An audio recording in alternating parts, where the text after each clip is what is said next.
Wednesday? Yeah. Oh, it's,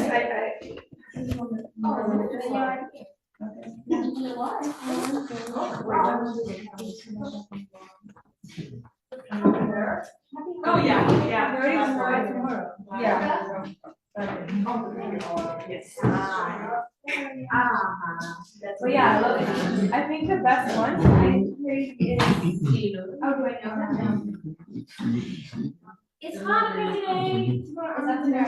Because the other one is nice. They want to see your half profile. This is like your viewing. Okay, Ellison. I'll see which one. And Shuli. And Diana.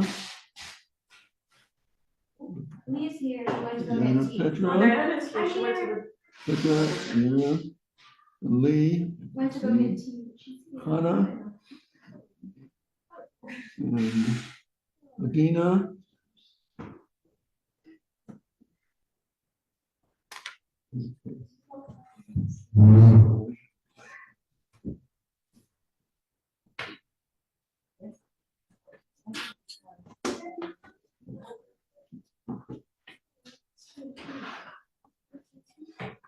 I think you're gonna let go.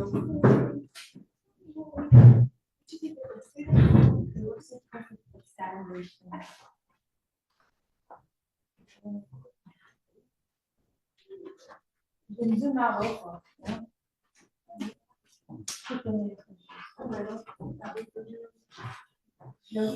Okay, so we are in the Melacha of Lush, and the Lush or Lisha.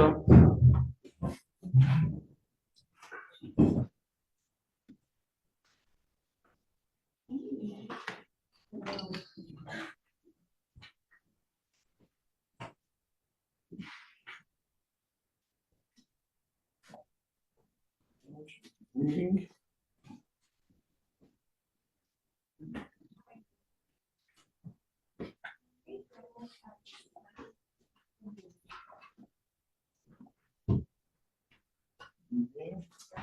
Then we had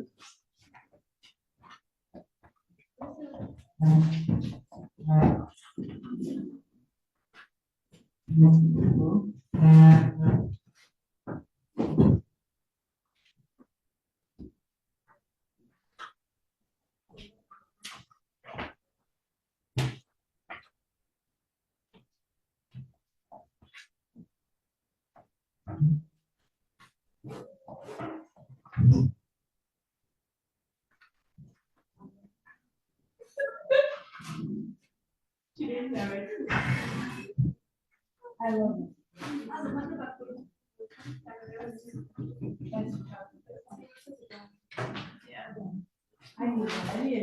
I need it. No, I need it. I just like kind of.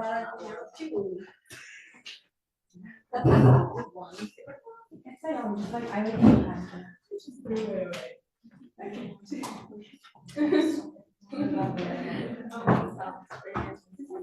I don't.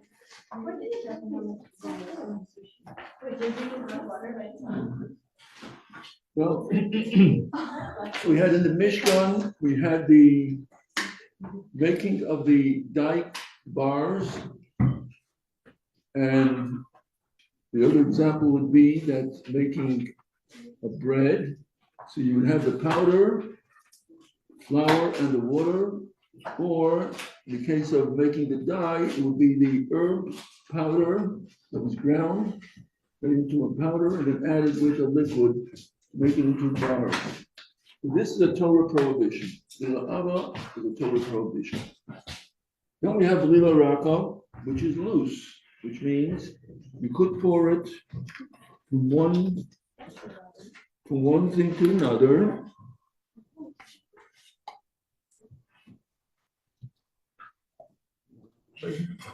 Okay. Take from one plate, but it's going to be loose. It's going to pour from one plate to the other. This is called the Lila Raka, a loose batter. And This is not a total prohibition because you're not making a dough-like substance. You can't pick it up. A dough you could pick up. This one you can't pick up. So therefore, this would be rabbinic. However, the Rabbanan made it also that there's a permissible way of making a bilaraka, of making a loose mixture on Shabbos. Let's see if some different foods that we eat, cereals, if that goes into this category. So let's take cornflakes. Everyone knows what cornflakes are? Cornflakes, Rice Krispies, these type of cold cereals. Can we make cold cereal on Shabbos? Yes. Yes. Why? Because I do it. Okay, now we're going to find out if you could or not. And the answer is, can we have cold cereal on Shabbos? Does it go into this category? Would it be a blue raka? Or is it not? Just like we spoke about, there's also a third category called nozel, which is flowing. That we add a powder to a liquid that is so much liquid that the powder dissolves and it becomes a part of the liquid. Does not go into this malacha. Does it go? Let's take again. We're making coffee. We're making the drinks that has a powder and a liquid. You stir it, and it becomes a Kool-Aid, a lemonade, or some of these orangeade. You know what it is? Is that going to this category? No. Because the end is that it is a liquid to begin with. When we finish with this product, it is a liquid. So that does not go into this category at all. But you cannot make a paste, that's what we ended up last week. If you're making cocoa, you cannot first make a paste and then add more water, because when you're making a paste, you are making a thick mixture. But what you could do is add a lot of liquid with the cocoa to begin with, and then that would be permissible because the cocoa is going to dissolve and you're going to have a drink. So having a drink does not go into this category. But we do have, so now what's with the cold cereal? Our cornflakes and milk. What is the result if we put in, so if we add the cornflakes and milk, what happens to this combination? What happens to the combination? The cornflakes, it's become mushy. Gets mushy, becomes wet and mushy. Does it? So we call that soaking. Soaking is not making it into a dough. Soaking is just making it wet, and it gets mush. So that does not go into this category. So you could have your cornflakes and milk and all the other cold cereals, because it is not forming it into a dough, it's making it into mush, if anything. While you're eating it together with the milk, then it's all they're like separate, flakes are separate, but then when you come to the end, you let it stand, it will become like a mush, but that does not go into this category. You're not making a dough-like substance. The same would also be soaking challah in your soup. So again, it would have to be klishlishi. We don't want to cook the challah, but letting the challah soak, what it's doing is it's spreading out the challah, and it's becoming a mush, but it's not becoming a dough-like substance. So that could be done. And what happened with the oats? Oats with milk. Now we come to oatmeal. Oatmeal, when you let it stand, it becomes one mass. That becomes mush. Oatmeal could not be made, especially the instant oatmeal, because it combines together and it becomes a solid. The same would also be with chocolate pudding. This is a powder.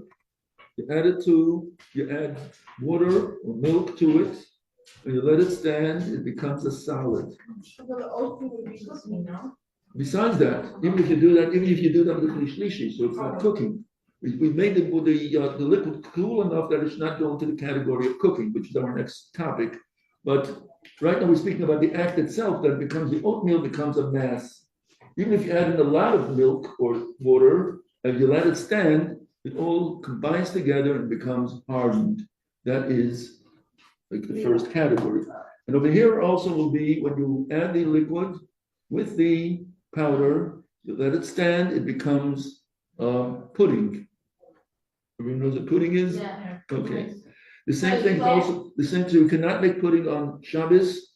You have to make it on Friday. The same would also be, what other powders are there with liquid that becomes a solid? Jello. Jello. One more. Instant Instant oat. instant oats, instant potatoes. So that is something that is popular. At one time, old schools had instant potatoes. That used to be that's the way they used to make, that's the way they used to serve potatoes. So the instant potatoes, they combine and they become hardened immediately. So that would go into the first category of lisha, of lush. So if you combine any liquid with any powder and it becomes like more solid, then it's more. Then that's correct. Now, no, what about, so this is a Torah prohibition. Everything that we're speaking about is a Torah prohibition. Now this, blila raka, is rabbinic. The Rabbanan say that if you make it in a way that you will remember that it's Shabbos, then it is permissible. So this loose batter is, I wanted to have another interesting, it could be poured from one to the other. It's not going to be solid. It's going to be a loose batter. Like when you're making a sponge cake, you have a batter, you add the flour, the eggs. We can't do that on Shabbos to make a sponge cake, but just the consistency is that you're able to pour from the bowl into another bowl and it's going to flow. So if it's a yogurt like consistency, that's too thick. So what do you, that's too thick. That's too thick. Now, when we are going to, in order to make the loose batter, so there are some baby cereals that are that it's used, a loose batter that you want to feed the baby. So when we're making a loose batter, there are two steps to it. One is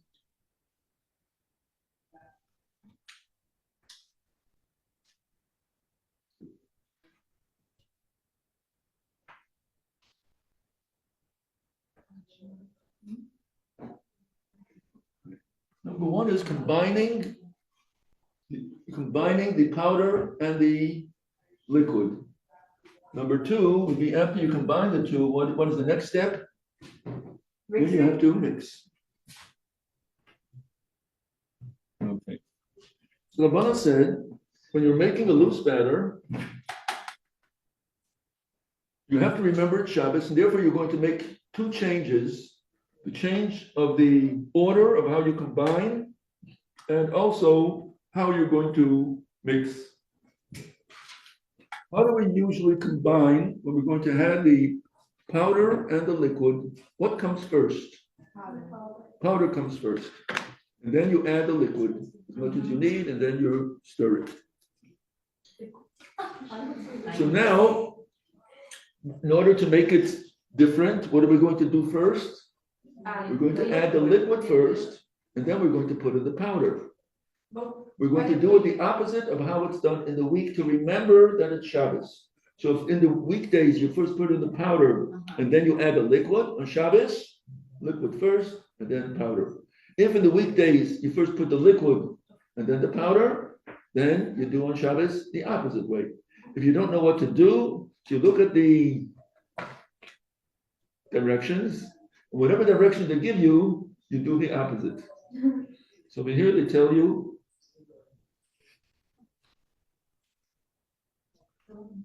preparation. It is in a language that I do not understand.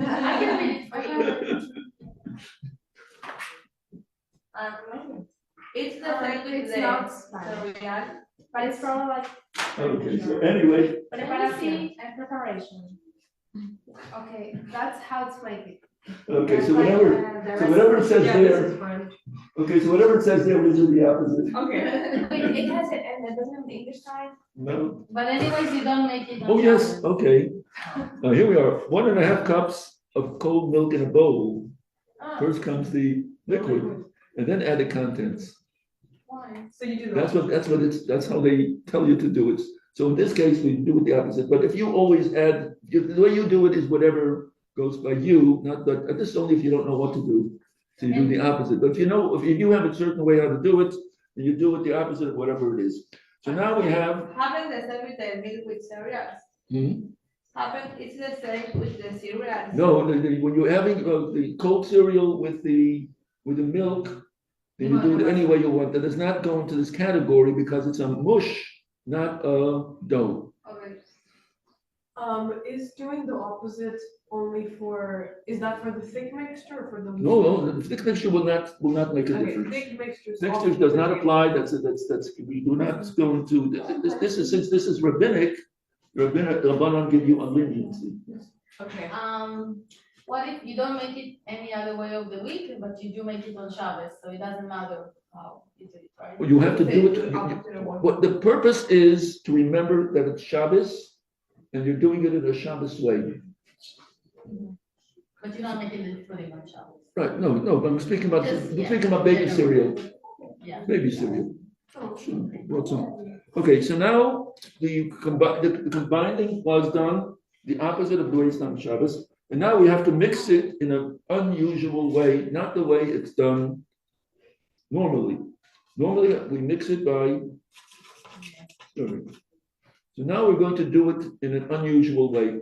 What are some of the ways that are not usual? The other way. The counterclockwise is not enough to Yeah, make a like difference. the No.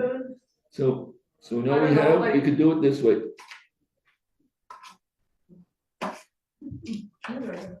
You'll remember it Shabbos, right? You'll remember very well it's Shabbos.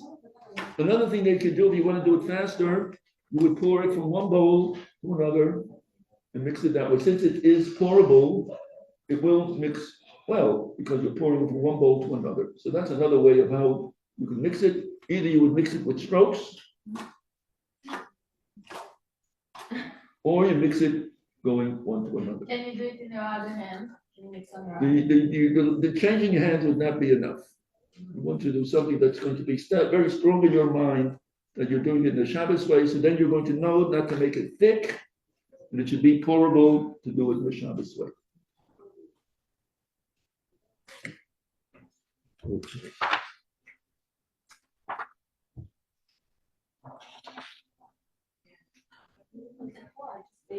So this is what we have on, this was usually with baby food. You have the baby rice powder, flakes. But this is on page 156 that we just spoke about. But what common foods does this apply to? The loose mixture? What common foods? The only thing I can think of is baby food. Okay. They make it for The children. powder, you mean? Powder, yeah. But usually when they have like powdered rice, But you put it in the bottle and you shake. well, but we're speaking about something that's more that you have to actually feed with a spoon. We're not speaking about baby formula. Like cereal. We're speaking about baby cereal, not baby, the baby formula is, again, we would add a lot, just as we're making our coffee or cocoa, we add a lot of the baby formula. It is in a powdered form. We add a lot of it with the liquid, and we'll do it in, so we're making the drink. If it's baby formula, we're making the drink. So you just have to add a lot of liquid together with the powder and mix it.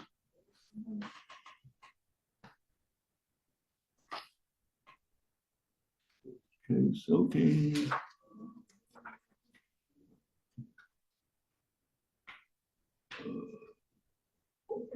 We also spoke about, last week, we spoke about the making of the tuna salad, egg salad, we said that since if you're not using any combining agent, then there's no issue. The only issue would be that if you're making it into lush, if you're making it into a dough-like substance. But if you just chop the eggs fine, you make the tuna fine, that is not a malacha because it does not come from the ground.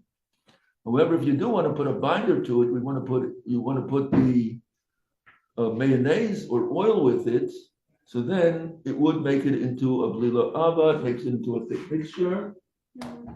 So therefore, do it before Shabbos. If you're doing it on Shabbos, what did we say you're allowed to do? You want to make egg salad on Shabbos with mayonnaise. You want to make tuna salad with mayonnaise. What could you do? How do you do it?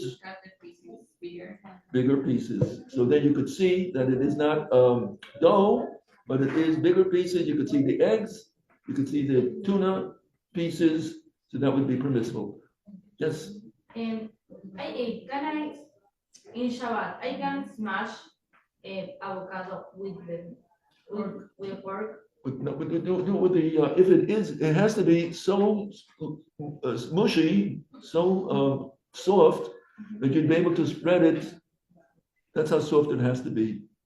So then you could do it with a handle. Okay. To remember that it is Shabbos. If it's hard pieces, then you can only cut it into bigger pieces, not to make them fine, because that's grinding. It's another malacha. Now, what happens if you have tuna salad, you have egg salad that you made before Shabbos. And each of them is made with mayonnaise, and it is a mess. Can you combine the tuna with the egg salad on Shabbos? You had before Shabbos, you made egg salad with the mayonnaise. You made the eggs very fine. Before Shabbos, you made the tuna salad with the tuna very fine with mayonnaise. Now, on Shabbos, you want to make a combination of egg and tuna salad. That's how you like to eat it. Can you combine the two on Shabbos? I don't think so. No, Because it makes a thick mixture. Yeah, but They are. See the difference. No, but you put it together and you're going to mix it. Okay. Now you're going to get a combination of the two. Is there a problem with that? Yes. Is anything new happening? Is there any change in the eggs or the tuna, other than the fact that they're now combined together? But is there a change in any of the substance of the consistency of what it's like when we combine the two? Is there any change? I don't think so, but if you add mayonnaise, that's the problem. No, we're not adding more. But if you are just going to combine the two, there is no change. Mm-hmm. The consistency of the tuna stay the same. The consistency of the egg salad stay the same. It did not become more thickened or less. It stayed as it is. So therefore, combining the two would be permissible on Shabbos because there is no change in the consistency of the eggs and the tuna. So that could be done. The same would also be if you have not changing the consistency. Would be some people, I think now, let's take an example of cottage cheese and sour cream. Cottage cheese is a solid. People still eat sour cream? Yes. Okay. People's diets are all different, but combining the cottage cheese with sour cream, which some people like to eat. Can that be done on Shabbos?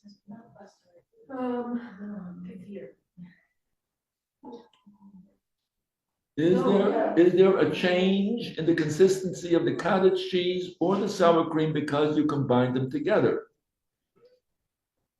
Is there a change? Yeah, it's gonna What's the make change? a whole new. What's the change? No, you're making a new dish, but is there a change? Does the sour cream change? Does the cottage cheese change when you come them together? So it does it change? How is it gonna change? It's not gonna change, so then you can do Just it. mixing it together. But besides, we're not going into the mixing now, I'm just going in, with, as far as this malach is concerned, making a new consistency, which that does not apply to the sour cream and the, So it and the only sour applies cream. when one thing changes. That's correct. So Form or that's good whatever. form of it changes. So you can have sour cream. Yes, yes. So you basically, if you have chickpeas, you can't mash them and make hummus. The what, the, If you have chickpeas, Yes. right, on Shabbos, Oh. you can't just smash them and then make that's hummus. correct, no. You're changing No, because the it. smashing itself is a malach of grinding, Oh, right. and the, Even if you but, mash no, them no, like no, something- but if it is, I don't think they ever get that soft, that they sort of crumble. You see, when we speak about potatoes, when you cook potatoes, you could, they're very well cooked, they're just ready to fall apart, Yeah. and you could use the handle and break it down further, because it's already a broken Right. entity. So the chickpeas, I don't think come to that No. softness. No, there you have to actually do that. So that cannot be done. But you could not combine like a liquid with cottage cheese. 'Cause That's then it correct. would That's become- correct. So That's like correct. milk, well, no one would do that, Right, but milk with cottage Yeah, cheese. right.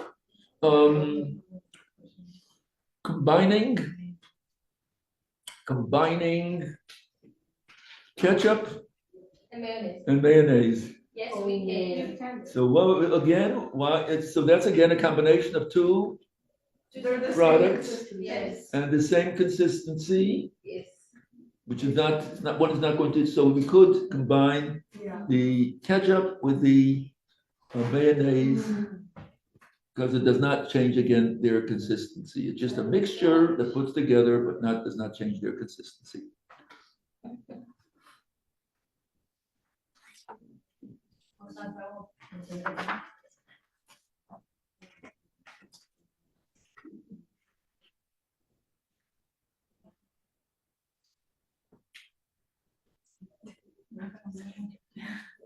Okay, that's pretty much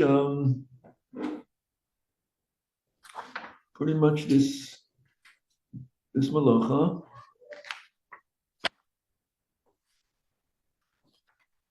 I have a question. Okay, this is pretty much. Is there any questions on this? Yes. If I want to mix a cream with a liquid and the texture change and now it's liquid. You make it into more, make it to more liquidy. That could be done. You're not making it too thicker, you're making it too looser. That's not the malach. The malach is making it too thick, not to make it too loose. So why don't you combine cottage cheese and milk if you're making it looser? I have to think about that. I do, I'll look into that. Okay. But what's going to happen to it? I'm just trying to, the cottage cheese is going to become really loose. It's going to be, it will become loose. So let me just give it some thought. I don't want to, unless I've seen something actually written about it, I don't like to make my own Okay. conclusions. What do you say? Okay, so, No one would do that. now the next malacha is called ofer, baking. This is on page 163. And the last step of making the dye, so it could be usable, was they would take those bars of dye that was made from a powder, with a liquid made into solids, and then they would cook up water, and then put the bars inside, and the bars would dissolve in the hot boiling water, and now you have a dye combination that is now ready to be dyed. And then they would take the wool according to which color you wanted and put it inside, and then they would stir it so the wool would absorb all of the color. That is the malacha of two malachas. One is cooking. The second one is the dyeing. So cooking up to before you put the wool inside the cauldron, till you put it into this big pot. So before that, you have to cook up and it has to start bubbling, has to start cooking. So in that case, just cooking up the water is the malacha of that goes next. But in the Mishnah, it's called baking, because most people did not make dye, most people did bake. So when you're giving examples in the Mishnah, which gives you all the examples of the malachas, it uses a method that people were familiar with. And therefore, the malacha is called not bishul, which is cooking, but rather ofer, which is baking. So that's why we have the heading of this is ofer, is baking, or it would be bishul, which is cooking. The idea of cooking is to bring something to a high temperature. So if it would be a liquid, it would be the boiling temperature. That is when it becomes a malacha, a Torah prohibition, when it reaches the boiling temperature. When it comes to not only is it with foods, but it's also with other substances as well. If you may heat something up, a metal, until it starts to glow, then that becomes the malacha of this category. So at one point, we could give an example of how do you have a metal to glow. That was when we had the incandescent bulbs. We have the LEDs, we have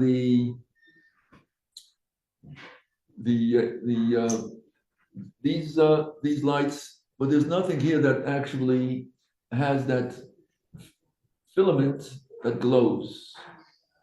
Does anyone still have those light bulbs, that the regular light bulbs of 40s, 50s, 60s, what you put in, it's not an LED, and it's not a fluorescent, where you have also the ones that you put in could also be fluorescent, but not the fluorescent, the ones from before, the stage before. Someplace they stopped selling them. But inside, how does that work? How does it give light when they have the original bulbs? Electricity. How does it give light? With a high temperature? There is a filament. Oh, no. There is a metal. When it's heated, when you put on the electricity, it heats up that metal until it starts to glow. And depending how strong you want your light, you can get the 25 and the 40s, and the 60s, the 75s, and the 100s, and 150, and 200, depending on how strong you want this light to glow. That is the type of metal they put in, how high the temperature of how high that filament reaches, and it starts to glow, how much light it gives off. So that would be an example of how it applies to metal. So if you make a metal glow with the heat, then this is the malacha. So it's not only when it comes to the malacha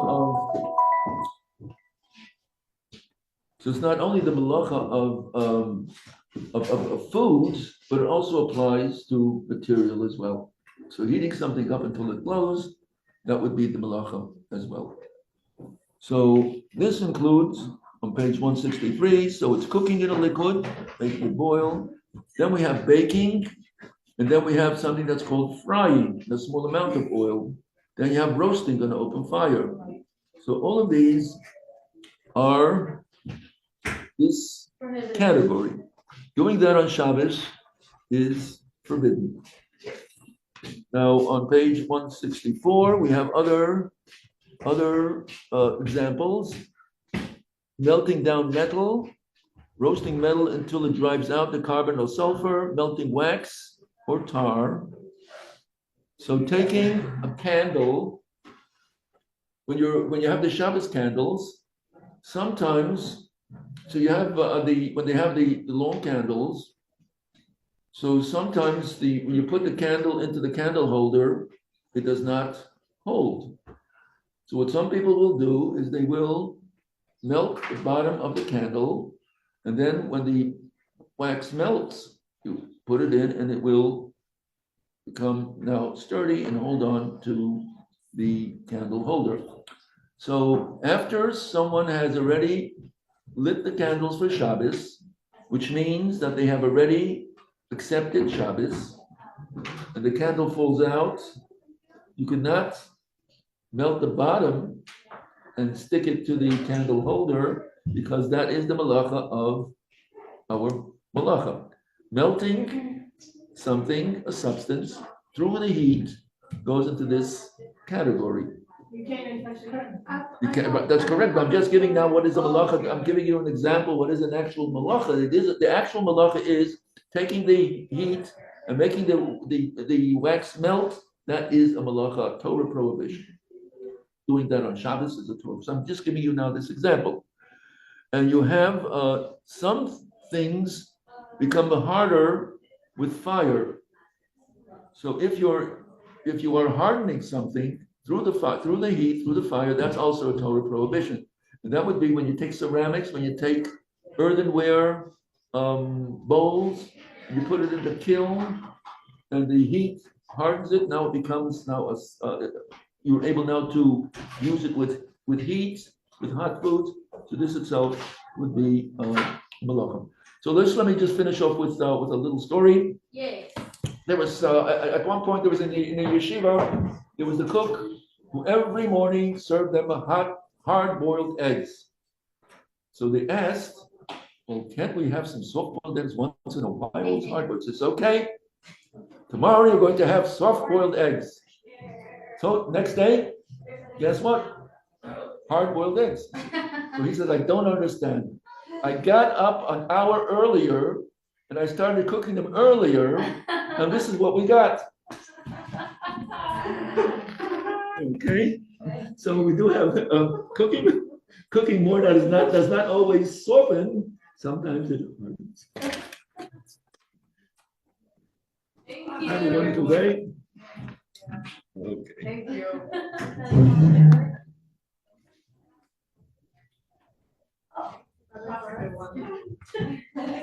Are you?